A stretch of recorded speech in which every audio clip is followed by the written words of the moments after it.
Hello friends, welcome back to PHP आपको। और आज के इस वीडियो सेशन में हम लोग देखने वाले हैं एक और ज़बरदस्त कोड।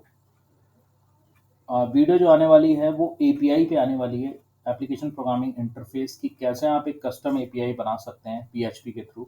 ये बेसिकली जो कोड हम देखेंगे वो पीएचपी के थ्रू ही देखेंगे।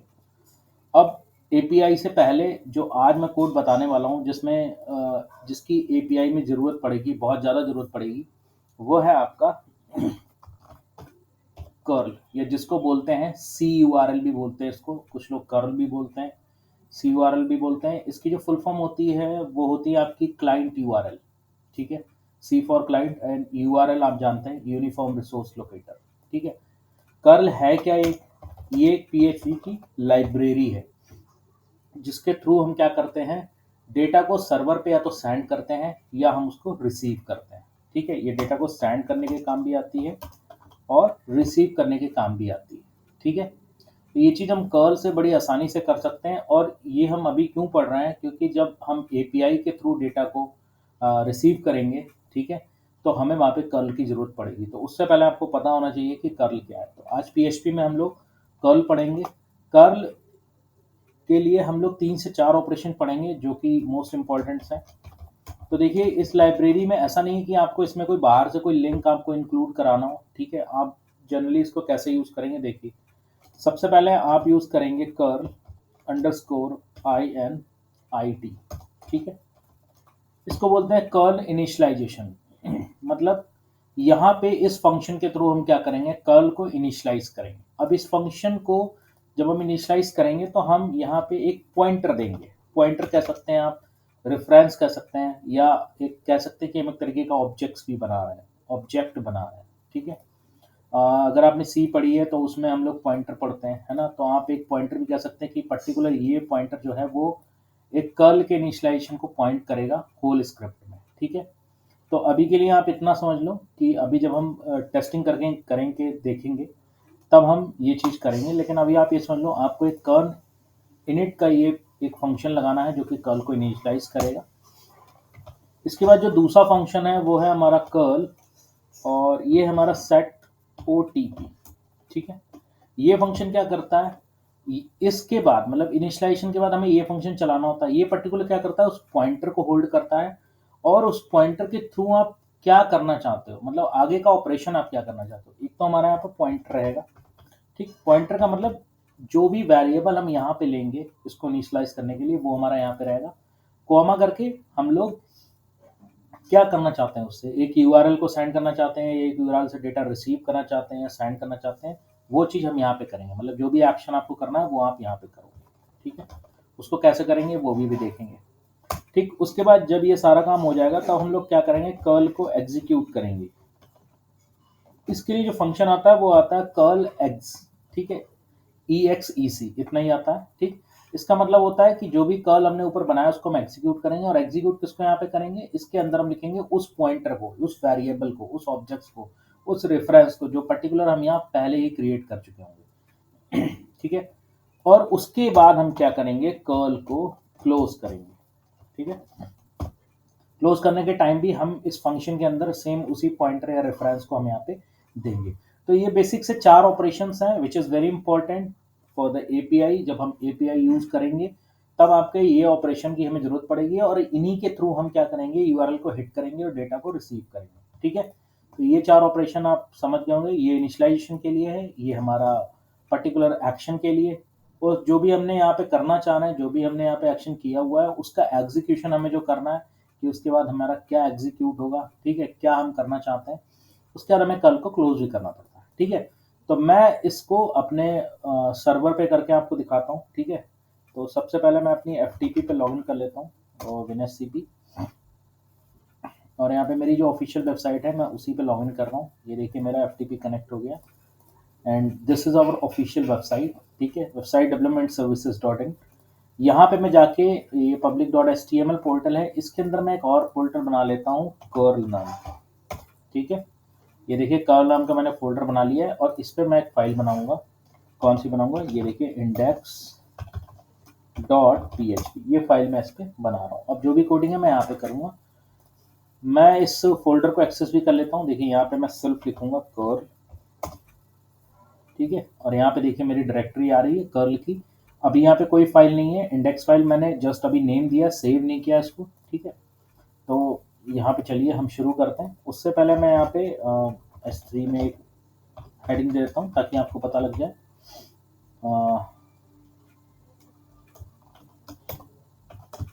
कर्ल URL, ठीक है। इसको मैं सेव करता हूँ और इसको यहाँ पे मैं रिफ्रेश करा के आपको दिखाता हूँ, ठीक है। ये देखिए, तो हमारी ये डायरेक्टली अभी चल रही है, जो भी मैं डेटा लिख रहा हूँ वो उस पर आ रहा है, ठीक है। अभी मैं क्या करता हूँ, इस URL को यहाँ से हटा देता हूँ और यहाँ पे हम अपनी कर्ल की जो भी अभी हमने 4 स्टेप्स देखे थे हम उन्हीं को करेंगे।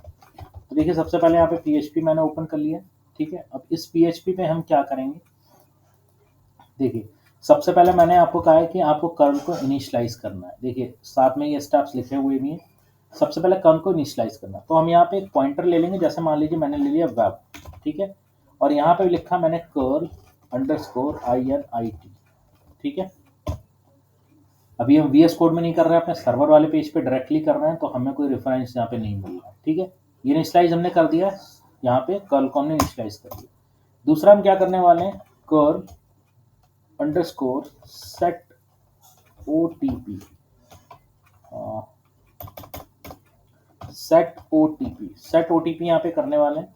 तो सबसे पहले मैंने आपको बताया था कि यहाँ पे सबसे पहले हम वो पॉइंटर देंगे, यानी जो $web है पहले हम वो देंगे, यहाँ पे ये दे दिए कोमा। अब यहाँ पे हम लोग लिखेंगे सेट OTP _URL, ठीक, सेट OTP _URL, ठीक है। दूसरा काम हमने ये कर लिया कि सेट OTP _URL, कोमा करके हम जो भी URL देना चाहते हैं वो हम URL यहाँ पे दे देंगे। तो URL अभी हम देखेंगे कि क्या URL हम यहाँ पे दे सकते हैं, ठीक है। ओके, ठीक है, तो हम यहाँ पे देखते हैं कि क्या URL हम दे सकते हैं, वो हम अब बाद में देखेंगे। तो यहाँ पे सेट OTP कर दिया हमने। ओके, यहाँ पे सेट OTP नहीं होगा, यहाँ पे कर्ल OTP होगा, ठीक है। थोड़ा सा यहाँ पे मैं एनहांस करना चाहूँगा। यहाँ पे जैसे सेट OTP वाला तो हम कल वाला फंक्शन चला ही रहे हैं। यहाँ पे ये देखिए पॉइंटर हमने लिख दिया $web, उसके बाद जो URL देंगे, URL से पहले हमें यहाँ पे एक रेफरेंस देना है जो कि है कर्ल OTP कैपिटल में _URL। जो भी URL होगा वो हम यहाँ पे देंगे, ठीक है। और वही URL हमारा क्या होगा, हिट होगा, ठीक है। अब देखो यहाँ पे दूसरा थर्ड पॉइंट में क्या दूंगा, मैंने यहाँ पे लिखा कर्ल _exec, मतलब मुझे कर्ल को यहाँ पे क्या करना है, एग्जीक्यूट करना है। कर एग्जीक्यूट मुझे किसको करना है, सेम उसी वाले वेरिएबल को या सेम उसी वाले पॉइंटर को जो $web मैंने ले रखा है, ठीक है। और फोर्थ स्टेप हम क्या करेंगे, यहाँ पे मैं लिखूंगा कर्ल _क्लोज, ठीक है। क्लोज करना जरूरी है, अदरवाइज ये कुछ ना कुछ आपको एरर जरूर देगा। यहाँ पे मैंने लिया $web। अब देखिए फ्रेंड्स, मैंने इसको सेव कर दिया और अभी यहाँ पे मैंने कोई URL नहीं दिया है, मतलब अभी मैं कर्ल यूज तो कर रहा हूँ लेकिन अभी मैं कर्ल को हिट नहीं करा रहा हूँ, उस URL को कहीं पे हिट नहीं करा रहा हूँ, ठीक है। तो अभी पहले हम लोग रिफ्रेश करके देखते हैं कि हमको यहाँ पे कुछ एरर मिल रही क्या, ठीक है। देखिए यहाँ पे क्या लिखा है, दिस पेज इजंट वर्किंग, इसका मतलब unable to handle this request. कुछ ना कुछ एरर हमने की है जिस वजह से हमारा जो ये कर्ल है वो रिस्पॉन्स नहीं कर पा रहा है।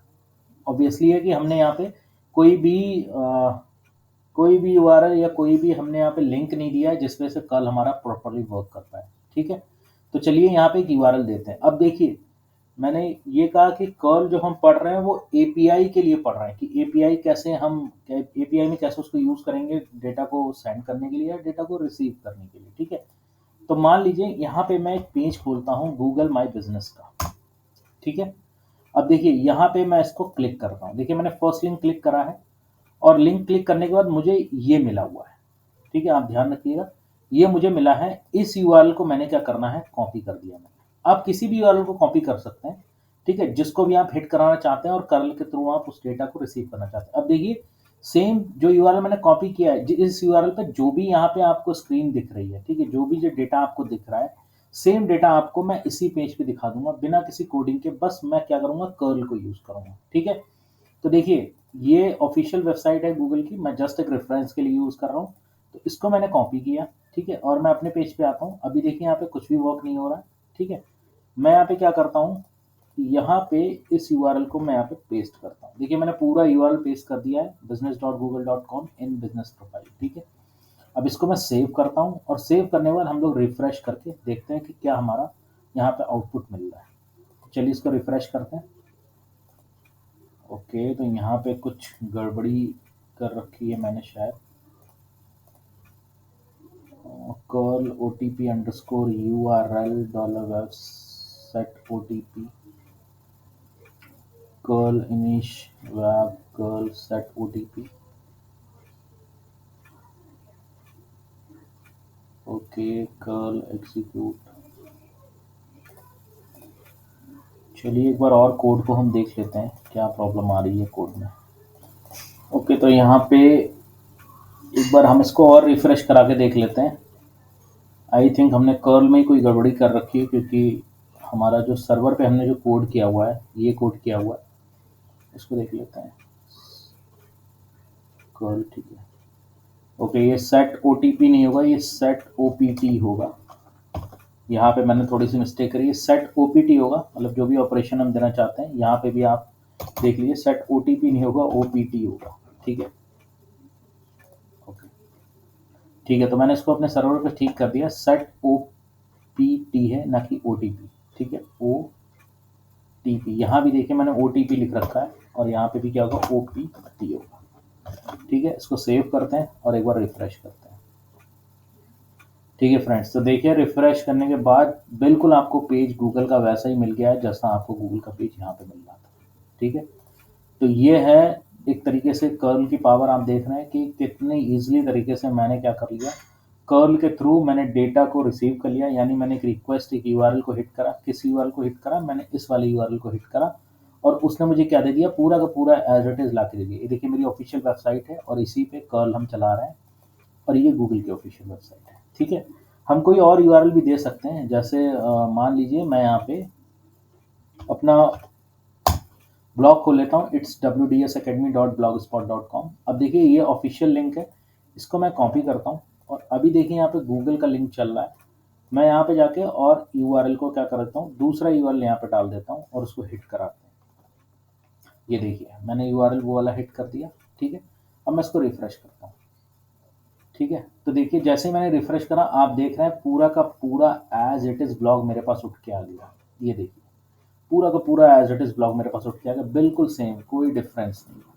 ठीक है, तो फ्रेंड्स ये था हमारा कर्ल से रिलेटेड यहाँ पे ट्यूटोरियल। आपको ये बताना था कि जब हम इसको API में यूज़ करेंगे, मतलब नेक्स्ट वीडियो हम लोग लेके आएंगे APIs पे, कि PHP के थ्रू आप कैसे APIs बना सकते हैं। उसमें हमें कर्ल की बिल्कुल सेम कोड की ज़रूरत पड़ेगी, क्योंकि जो भी हम क्रिएट करेंगे, चाहे वो डेटाबेस से रिलेटेड हो, हमको डेटा फेच करना हो या हमको डेटा सेंड करना हो, ठीक है, तो वहाँ पे हम एक API बनाएंगे, और API इसी तरह हमारे कर्ल की तरह यूज़ होगी। ठीक है, मतलब उस API में हम कर्ल का यूज़ करेंगे अपने डेटा को सर्वर पे सेंड करने के लिए या सर्वर से रिसीव करने के लिए। सो ये था हमारा कर्ल से रिलेटेड वीडियो अगर अच्छा लगा हो तो वीडियो को लाइक करें, चैनल को सब्सक्राइब करें, बने रहें PHP एको के साथ। मिलते हैं नेक्स्ट वीडियो में, और उसके बाद हम पढ़ेंगे PHP के थ्रू APIs को बनाना, कस्टम API। ओके, चलिए, थैंक यू सो मच।